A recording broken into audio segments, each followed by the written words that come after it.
So the Final Fantasy VII Cross Final Fantasy VI Ever Crisis story event has been made available in full, and we're going to take a look at the second and final part of that story in today's video. So if any of that sounds cool to you, feel free to click the like button, and if you're new here and you'd like to stick around and help support the channel, you can subscribe and leave your thoughts in the comments down below. So as usual, we're going to be pulling footage from FozFoz over on YouTube, so massive thank you to FozFoz for not only playing through these events and putting them on YouTube for all of us to discuss, but when you really think about it, FozFoz is actually archiving every single one of these events that happens within Ever Crisis. Because from my understanding, once an event leaves Ever Crisis, that's it. It's gone for good. You can't go back and play through it and go through the story. It just disappears. So thanks to FozFoz, we can actually go back and relive every one of these cool events. So it's a really great archive that they're creating specifically for Ever Crisis. So I'll leave a link to FozFoz's channel in the description below so you guys can go over and subscribe. And you can also watch the full Final Fantasy VI event on their channel. It's about 28 minutes long. It's really fun, got great remastered music, and you can watch it without me yapping over it. So just to give a quick recap on the first half of the story in case you missed my previous video, Cloud, Aerith, and Tifa are sucked into the world of Final Fantasy VI. They're laying unconscious in a field of snow, and they are rescued by a returner who takes them back to the returner base, and he fills Cloud in on everything that's going on in this world with Kefka, Magitech armor, and the Empire. And as this is going on, the returner base is attacked by Kefka riding an airbuster. So somehow Kefka got his hands on some Shinra tech and is wreaking havoc with it. Now Cloud and the party are able to fight back Kefka and his first attack, but unfortunately are caught off guard by the second attack and almost put under Kefka's control permanently with those slave crowns until young Sephiroth and Angeal jump into the picture, save the party, and beat off Kefka. No need to thank me. I'm just the one who beat him off.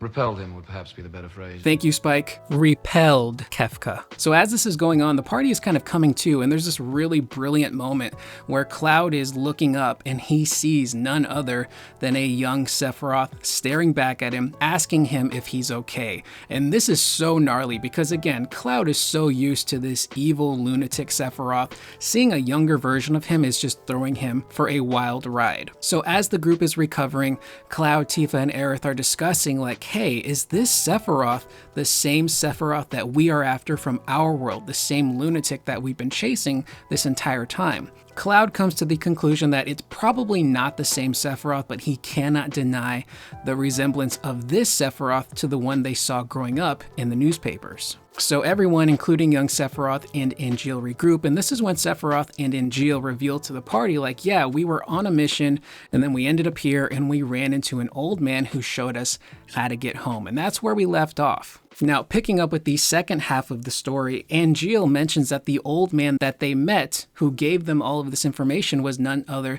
than Ramuh. Now, what I do remember from Final Fantasy VI, which again, my memory is terrible, I do remember Ramuh being very integral to the story. I believe he even helps and saves Terra and kind of teaches her about her powers. And then I think he technically like sacrifices himself and becomes like a magical orb thing. It's been so long.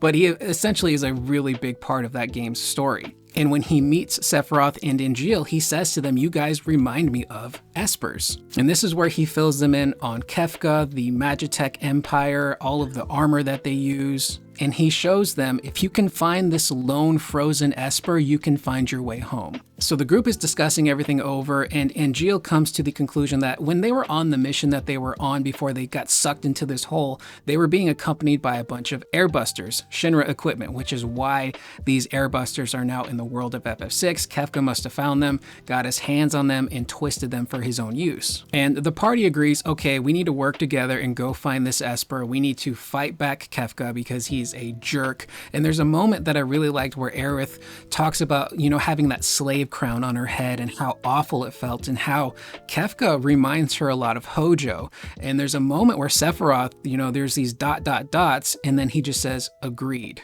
Which, you know, again, is kind of pulling from the other stuff from Ever Crisis with young Sephiroth and how he's not exactly the biggest fan of Hojo. And even when he becomes a grown adult, he cannot stand Hojo. So I just thought that those two comparisons were pretty cool. Now, as the group is about to leave to go to this Esper, they are once again attacked by more Magitech-powered airbusters, and they decide to split up. And this is a really cool moment that I encourage you guys to watch over on Foz's channel. But Sephiroth, Angeal, Cloud, Tifa, Aerith, they're all working together and coming up with a plan on what they need to do to fight back this army and eventually go after the Espers. And just seeing young Sephiroth in particular finally open up and be so willing to work with people and listen to Angeal and fight alongside Cloud and Tifa and Aerith is such a surreal moment. And I really hope we get more of this stuff later on down the line, which I'll touch on a little bit further. Now, the groups decide to split up. Sephiroth, Cloud, and Tifa go one way, Angeal and Aerith go another. And we catch up with Angeal and Aerith as they're fighting some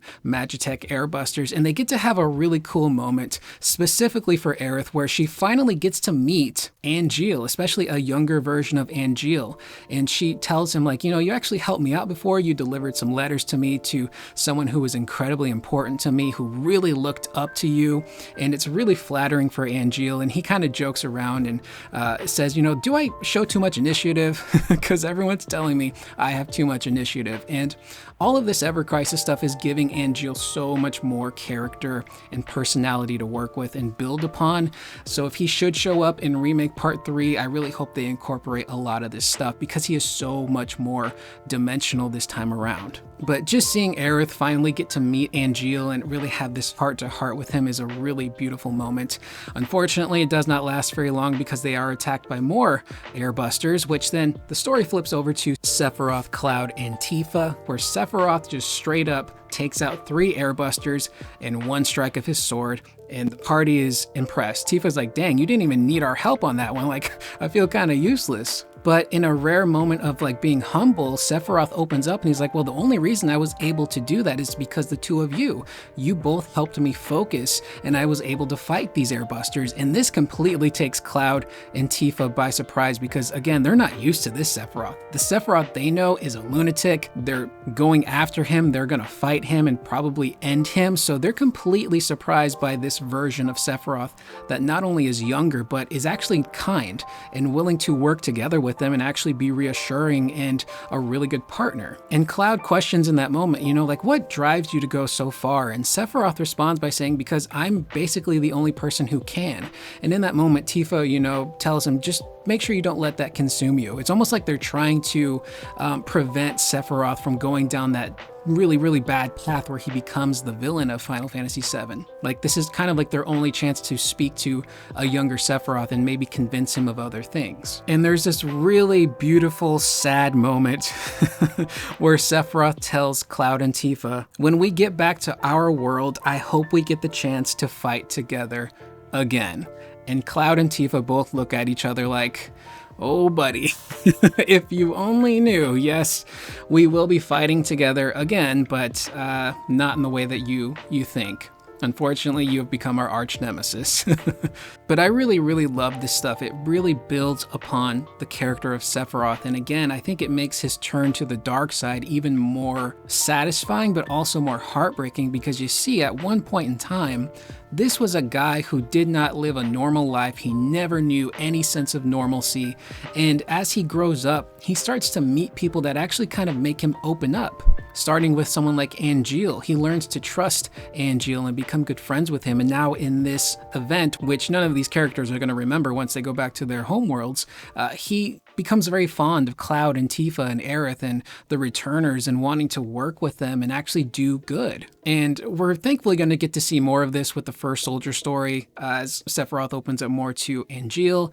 I would not be shocked if they reintroduced Genesis into this story as well. And the relationship between Sephiroth and Genesis is so weird because Sephiroth views Genesis as a genuine friend, but Genesis kind of looks at him as like this goal to surpass, like, Sephiroth, the great hero.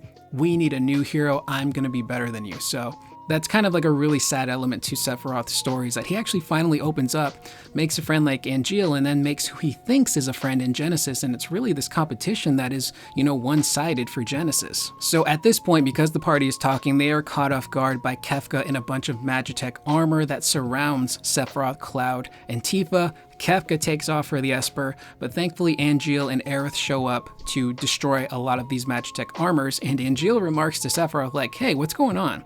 Normally you don't let yourself get surrounded by the enemy. And Sephiroth has this really cute moment of bravado where he's like, oh, I'm just analyzing my opponent's strategies. I can take him out whenever I want. And he's probably not wrong. Sephiroth is one bad dude, so is Kefka. That would be a fight for the ages on who would win that. Now, Kefka makes his way to the Esper, but thankfully the party catches up with him, and they do battle. But as they're doing battle, Kefka has these Magitech armors surrounding the frozen Esper, trying to absorb its energy, since the Magitech armor are essentially, I believe, magicites. So they're containing the power of the Esper, and they're trying to absorb it. So after the party defeats Kefka in a really cool battle, everything falls silent, and Kefka realizes the Magitech armor failed. They've been destroyed. The Esper was able to fight them back, and in this moment Kefka is actually kind of powerless, so there's nothing that he can do. And in true Kefka fashion, he throws a diva fit, straight up looks at everyone, is like, I hate you guys, suck, I'm out of here. And he just walks through the entire party and leaves them with his tail between his legs, completely upset that his plan did not work. And the reason why his plan failed is because this entire time as they were fighting Kefka, the Esper was helping the party. It was fighting off the Magitech armor and helping them defeat Kefka. And as a show of thanks, the Esper opens up a portal that will allow the party to go back to their world. Now, before they leave, the lone returner who saved Cloud, Tifa, and Aerith shows up, and he says, you know, you guys don't go yet. Like, our people, Locke, they're on their way. They're going to be here soon. And Cloud and the party are like, look, man, we can't stay. Like, we have to go back to our own world. And the returner's super bummed out. He's like, but you said you would protect us. You said that you would help us fight the Empire, and Locke wouldn't do that. This whole time, the returner has kind of viewed Cloud as Locke because he reminds him so much of Locke. And in this moment, Cloud is like, look, I'm not Locke, but we weren't able to do what we were able to do without your help. You are actually much more powerful than you realize because you saved us. And if you didn't save us, we wouldn't have found our party. We wouldn't have been able to fight Kefka and protect this Esper. So you've done a lot more than you realize. And you don't have to be Locke. You can be your own hero, which is a really beautiful message, I think, in this whole event. And the party eventually does leave, and we get this really cute mini movie at the very end where the party is hanging out with the returners. The frozen Esper is there.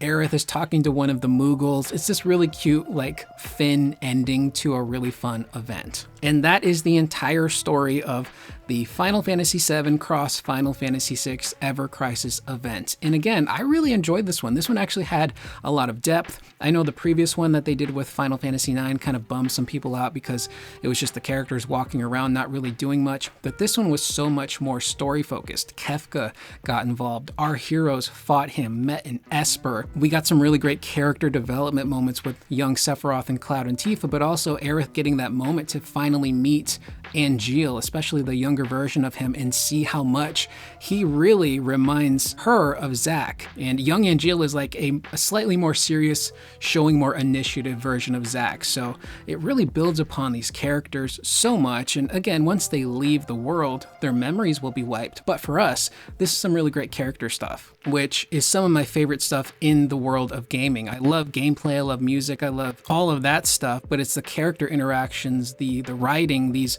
heart-to-heart moments that these characters get. And again, I really hope they continue to do this stuff, not just in Ever Crisis, but, you know, hopefully outside of the mobile market. You know, I still have that dream of Square Enix putting together a AAA action RPG of Dissidia. Put it on consoles, put it on PlayStation, PC, Xbox, where you're using the combat system of the Final Fantasy VII Remake trilogy, but with the cast of the Dissidia franchise. So you bring back those heroes and those villains, and they're working together in one massive party, you know, fighting off Shinryu or trying to save all of their dimensions.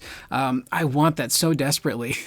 And I know we probably won't get that, but anytime we can get more crossovers between these worlds is a welcome event to me. I, again, very much enjoyed this one, and I hope we get to see more of this stuff. And again, thank you to FozFoz for taking the time to archive all of this stuff so we can all check it out and discuss it and just see how fun it is. So with that being said, that is the video. I am Curious Corduroy. What did you guys think of this crossover event with the much beloved Final Fantasy VI?